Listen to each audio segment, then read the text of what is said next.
بسم اللہ الرحمن الرحیم۔ نبی کائنات جانے دو عالم صلی اللہ تعالی علیہ وسلم کا ارشاد گرامی ہے کہ خیرکم من تعلم القرآن وعلمہ، تم میں سے سب سے بہترین شخص وہ ہے جو خود قرآن سیکھے اور اگلوں کو سکھائے۔ کل قیامت کے دن قرآن بھی شفاعت کرے گا، رمضان المبارک بھی شفاعت کرے گا، اور قرآن کی شفاعت یہ ہوگی کہ اللہ یہ بندہ راتوں کو اٹھ کے مجھے سنا کرتا تھا، پڑھا کرتا تھا، اور الحمدللہ ہمیں اللہ پاک نے یہ موقع دیا ہے کہ ہم نے جو سنا ہے اس میں سے کچھ نہ کچھ ہم سیکھیں گے۔ میں اگر وہ پورا پایا پارا اس کا خلاصہ بیان کروں تو اس کے لیے پھر کافی وقت چاہیے، لیکن میں انشاءاللہ کچھ نہ کچھ رکوع جو ہے وہ بیان ضرور کروں گا تاکہ ہمارا یہ تسلسل کچھ رکوعوں کا چلتا رہے، جتنا پھر اللہ رب العالمین کو منظور ہوا ہم ماہ رمضان مبارک میں اس کو لے کے چلیں گے۔ سورۃ البقرہ، خلاصۃ القرآن سورۃ البقرہ۔ سورۃ البقرہ کا جو پہلا رکوع ہے اس کا خلاصہ ہے یہ تین چیزیں۔ نمبر ایک، عظمت قرآن۔ اللہ رب العالمین نے اس سورہ کو شروع ہی قرآن کی عظمت کے ساتھ کیا۔ فرمایا الف لام میم ذالک الکتاب لا ریب فیہ، فرمایا اس کے اندر کوئی شک نہیں ہے۔ باقی ہر کتاب کے اندر شک ہو سکتا ہے لیکن قرآن کے اندر کوئی شک نہیں ہے، لہذا یہ کہہ کے جو والناس تک بیان کیا، اہل ایمان کو دعوت دی ہے کہ جب تم نے پڑھ لیا لا الہ الا اللہ محمد رسول اللہ، لہذا اس کے اندر جتنے مضامین آئیں گے، جو اصول اور فروع بیان ہوں گے، ان سب پر ایمان لانا تمہارے اوپر لازم ہوگا کہ یہ من جانب اللہ اترا، اللہ نے اتارا اس میں بھی شک نہیں، جبریل لے کے آئے اس میں بھی شک نہیں، رسول پاک پہ اترا اس میں بھی شک نہیں، اور آگے صحابہ نے وہی منوان جو رسول اللہ سے سنا وہ لکھا، اس کے اندر بھی کوئی شک نہیں۔ دوسرا، اس کے اندر ہے متقین کی صفات۔ یہ قرآن ہدایت دیتا ہے متقین کو۔ اب متقین کون ہے؟ اسی رکوع کے اندر اللہ نے فرمایا وہ جو غیب پر ایمان لاتے ہیں، بن دیکھے ایمان لاتے ہیں۔ دوسرا فرمایا نماز قائم کرتے ہیں۔ تیسرا فرمایا ہمارے دیے ہوئے میں سے خرچ کرتے ہیں۔ چوتھا فرمایا وہ اس وحی پر بھی ایمان لاتے ہیں جو رسول کائنات پہ اتری، اور ان وحیوں پر بھی ایمان لاتے ہیں جو رسول کائنات سے پہلے انبیاء پہ اتری۔ اس میں ان لوگوں کا رد ہے جو کہتے ہیں نہیں جی تورات، زبور، انجیل، قرآن یہ ایک ہی ہے، یعنی یہ بدل بدل کے وہی قرآن آیا، صرف نام چینج ہوا ہے۔ ان لوگوں کا رد ہے۔ اللہ فرماتا ہے نہیں، وما انزل الیک وما انزل من قبلک، یہ کہہ کے بیان کر دیا جو رسول پاک کی طرف وحی اتری وہ اور ہے، جو پہلے نبیوں پر وحی اتری وہ اور۔ یہ کتنی صفات ہو گئیں؟ یہ 4 صفات۔ ساتھ ہی فرمایا وہ آخرت پر یقین رکھتے ہیں۔ متقین کی علامت کیا ہے کہ وہ آخرت پر یقین رکھتا ہے، فرمایا ایسے لوگ ہی کامیاب و کامران ہیں۔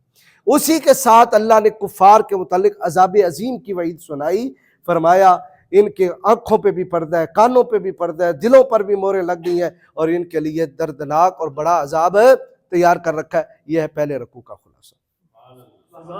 سمجھ آ گئی ہے بھائی؟ اب آئیے دوسرا رکوع۔ دوسرا رکوع پورے کا پورا ہے منافقین کے بارے میں۔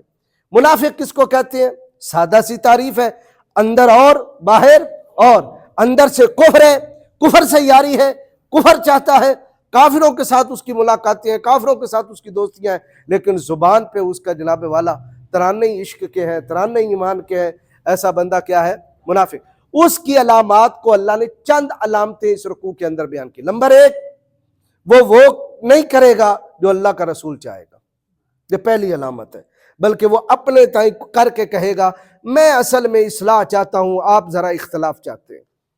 یہ ہمارے اندر بھی کئی ایسے جراثیم موجود ہیں کہ ہم بڑی اصلاح چاہتے ہیں، بھی سب سے رکھ رکھاؤ ہونا چاہیے، اور سب سے رکھ رکھاؤ ہوگا تو اصلاح ہوگی، ورنہ کیا ہو جائے گا؟ اختلاف ہو جائے گا، اور اختلاف ہم نہیں چاہتے، ہم تو بین المذاہب ہم آنگی چاہتے ہیں۔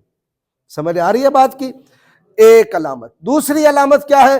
ان کی زبانوں پہ نبی علیہ السلام کے جو اصل غلام ہیں ان کی توہین ہوگی۔ وہ ہر دور میں حضور کے جو شاک گزرے، علماء گزرے، مجتہدین ہیں، موجود ہیں، علماء ہیں، پہلے دور کے صحابہ کرام تھے، ان کے بارے میں ان کی توہینیں ہوں گی کہ یہ مولوی اس طرح کے، علماء اس طرح کے، یہ اس طرح کے، یہ تو بے وقوف ہیں، ان کو تو پتہ ہی نہیں کہ دنیا کے اندر کیا ہو رہا ہے۔ اللہ نے ایسوں کو بھی کیا کہا؟ منافق۔ تیسرا ان کے اندر کیا ہوتی ہے، جب اہل ایمان کے ساتھ آتے ہیں بڑی میٹھی میٹھی باتیں کرتے ہیں، ان کے ساتھ ایمان والی باتیں کرتے ہیں، جب وہ کافروں سے مل جاتے ہیں تو پھر ان سے کہتے ہیں کہ ہم تو ان کے ساتھ کیا کر رہے تھے، ٹھٹھا اور مذاق کر رہے تھے۔ یہ ہے منافقوں کی کچھ علامات۔ اللہ نے آگے پھر چند مثالیں دی ان کی ایک مثال یہ دی کہ جب کوئی آگ روشن کرے، آگ تو روشن اس لیے کی کہ ماحول روشن ہو جائے اور اندھیرا دور ہو جائے اور نظر آ جائے، لیکن آگ تو روشن ہو گئی لیکن خود ان کی اپنی آنکھوں کا نور چلا گیا، اب انہیں کچھ نظر نہیں آتا۔ یہ مثال دے کے فرمایا اسلام کی آگ تو روشن ہے لیکن ان کا اندر کی آنکھیں یہ کیا ہو گئی ہیں، اندھی ہو گئی ہیں۔ سم بکم عمی فہم لا یرجعون، ایک مثال۔ دوسری مثال دی کہ جس طرح بادل ہوں اور بادل سے بارش برستی ہو اور خوب بدلیاں، حتیٰ کہ خوب اندھیرا چھا جائے، پھر وہاں کبھی کبھی جو ہے وہ بجلی چمکے، تو بجلی چمکنے سے کچھ نہ کچھ روشنی ہوتی ہے، بندہ 2-4 قدم چلتا ہے لیکن پھر جب روشنی غائب ہو جاتی ہے تو پھر قدم رک جاتے ہیں۔ یہ مثال دے کے بیان کیا جب کبھی فتوحات ہوتی ہے اسلام پہ، کبھی مال غنیمت آتا ہے تو یہ ساتھ آ جاتے ہیں، مل جاتے ہیں 2-4 قدم، اور جب اوکھا وقت آ جاتا ہے تو یہ ان کے قدم رک جاتے ہیں، یہ پھر جناب والا 2-4 قدم بھی ساتھ نہیں چل سکتے۔ یہ فرمایا یہ کون ہے؟ منافق۔ ان منافقین کی سزا کے بارے میں اللہ رب العالمین نے 6 پارے میں فرمایا ان المنافقین فی الدرک الاسفل من النار، کہ منافقوں کا ٹھکانہ جہنم کا سب سے نچلا خطہ ہوگا۔ یہ 2 رکوع ہمارے مکمل ہو گئے الحمدللہ۔ اب آئیے تیسرے رکوع کی طرف۔ تیسرے رکوع میں 2 طرح کی توحید بیان کی۔ توحید ہے اللہ تعالیٰ کو ایک ماننا، اللہ تعالیٰ کو ایک ماننا، جس کا اظہار ہم ہر نماز کے اندر تقریباً کرتے ہیں، ہر رکعت میں قل هو اللہ احد اللہ الصمد لم یلد ولم یولد ولم یکن لہ کفوا احد۔ توحید کی اقسام میں اس جگہ تیسرے رکوع میں اللہ نے توحید کی 2 قسمیں بیان کی، توحید الوہیت اور توحید ربوبیت۔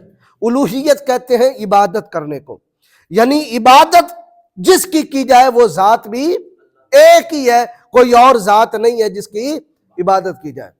اور اسی میں توحید ربوبیت ہے کہ وہی اکیلا ہے جس نے ساری کائنات کو کیا کیا ہے، خلق کیا ہے، پیدا کیا ہے، تمہیں بھی پیدا کیا، تم سے پہلے تمہارے آباء و اجداد کو بھی پیدا کیا، اس نے آسمان کو بھی پیدا کیا، زمین کو بھی پیدا کیا، کچھ نہیں تھا، کن فیکون کہہ کے اس نے پیدا کیا۔ ربوبیت کے لحاظ سے بھی وہ اکیلا ہے، الوہیت کے اعتبار سے بھی وہ اکیلا۔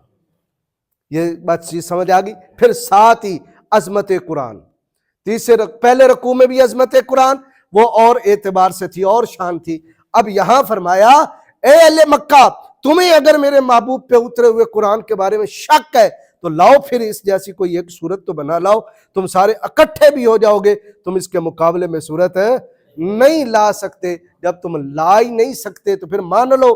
یہ 4 اعلان ہے۔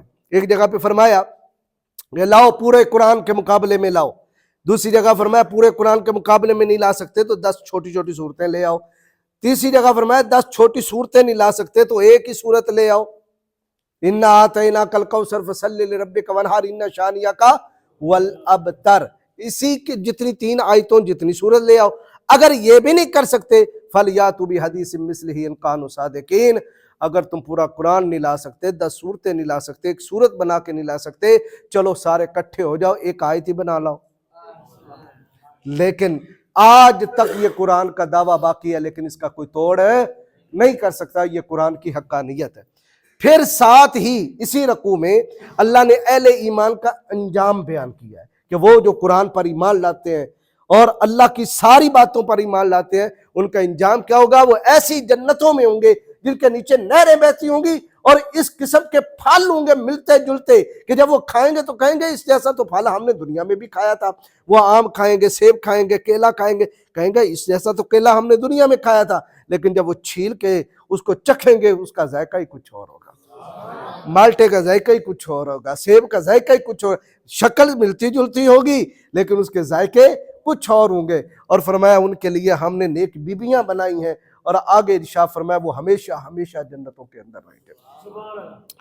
آگے اللہ نے اسی تیسرے رکوع میں بلحاظ تفہیم میں مثال اقسام میں افراد، اس کو سمجھیے گا، مثال کے کو سمجھنے کے لحاظ سے لوگوں کی عقلوں کے اعتبار سے اللہ نے پوری انسانیت کو 2 حصوں میں بانٹا کہ ہم جو مثال دیتے ہیں کچھ سمجھ جاتے ہیں، کچھ سمجھتے نہیں، کچھ اتنے بھی بے وقوف ہوتے ہیں ہماری مثالیں بھی نہیں سمجھتے۔ آپ ٹیچر ہیں، کبھی کبھی مسئلہ اوکھا مشکل جو ہے وہ سمجھانے کے لیے آپ مثال دے دیتے ہیں، لیکن کئی بے وقوف ایسے شاگرد بھی ہوتے ہیں جو مثال بھی نہیں سمجھتے، جب مثال نہیں سمجھی تو مسئلہ نہیں سمجھا۔ فرمایا اس طرح کے بھی کئی ہیں، جب ہم مثالیں دیتے ہیں تو آگے سے کہتے ہیں اللہ کو کیا پڑی کہ وہ مکھی کی مثال دے، اللہ کو کیا پڑی کہ وہ مچھر کی مثال دے، بھی اللہ کیوں کتے کی مثال دے رہا ہے، اللہ کیوں جناب والا لومڑی کی مثال دے رہا ہے، مکڑی کی مثال دے رہا ہے۔ اللہ فرماتا ہے وہ تو تمہارے سمجھانے کے لیے میں دے رہا ہوں، لیکن تم اتنے بے وقوف ہو کہ یہ مثالیں بھی نہیں سمجھتے۔ لیکن دوسرا ایسے گروہ بھی ہیں جو مثالوں سے بھی مسئلے کو اخذ کرتے ہیں، فرمایا وہ اہل ایمان کا گروہ ہے، وہ مثالوں سے بھی مسئلے اخذ کرتے ہیں اور وہ کہتے ہیں اللہ ہم تیری بیان کردہ مثالوں پر بھی ایمان لائے اور تیرے سارے احکام پر بھی ایمان لائے۔ پھر اللہ رب العالمین نے ساتھ ہی فرمایا وہ لوگ جو نہیں سمجھتے وہ فاسق ہیں، اور فاسقوں کی علامتیں یہاں اللہ نے 2 بیان کی۔ نمبر 1، وہ اللہ سے کیا ہوا وعدہ توڑ دیتے ہیں، اللہ سے کیا ہوا وعدہ ایک، دوسرا وہ رشتہ داریاں توڑ دیتے ہیں۔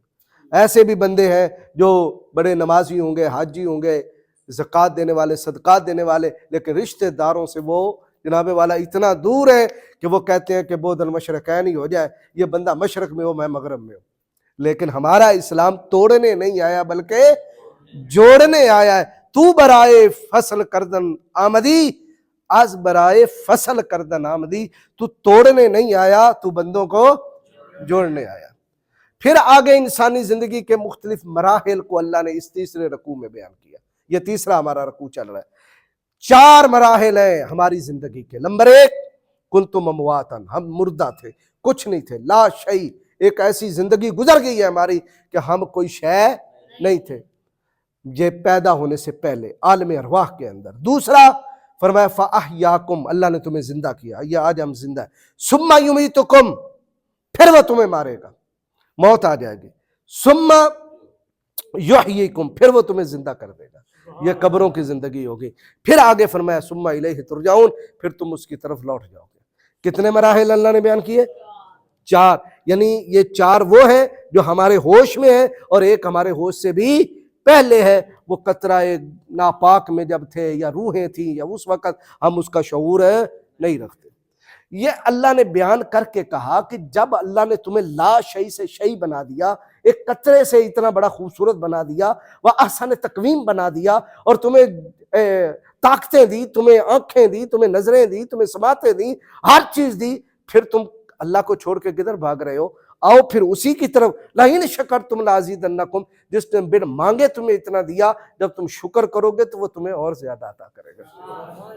تخلیق کائنات۔ پھر اسی کے ساتھ اللہ نے بیان کیا صرف تمہیں ہی نہیں، اللہ نے ساری کائنات کو بنایا، ارادہ کیا، آسمان و زمین بنا دیے، اور وہ ہر شے کو بنا کر بھول نہیں گیا۔ وَهُوَ عَلَىٰ كُلِّ شَيْءٍ عَلِيمٌ، وہ ہر شے کو جانتا ہے، خوب جانتا ہے کہ یہ چیزیں کدھر پڑی ہوئی ہیں، وہ کونے کونے کو، خدرے خدرے کو، اس سے بنانے سے پہلے بھی جانتا ہے، بننے کے بعد بھی جانتا ہے، اور اللہ رب العالمین کوئی شے بھولنے والا نہیں ہے۔ تو آج ہم 3 رکوع تک جو ہے وہ ہم نے پڑھ لیا۔ الحمدللہ قرآن مجید کو پڑھنا بھی ثواب ہے، اور اس سے بڑھ کے ہے قرآن پاک کو سیکھنا۔ حضرت عبداللہ بن عباس کہتے ہیں کہ جس نے قرآن کا ایک مسئلہ بھی سیکھ لیا، ساری رات جاگ کے عبادت کرنے سے بہتر ہے، ساری رات جاگ کے عبادت کرنے سے بہتر۔ الحمدللہ یہ ہمارا تعلیم و تعلم کا بھی حلقہ لگا۔ اللہ ہمیں قرآن مجید فرقان حمید کا فہم اور اس کی اصل جو ہے وہ نصیب فرمائے۔ آمین بجاہ النبی الامین صلی اللہ تعالیٰ علیہ وسلم۔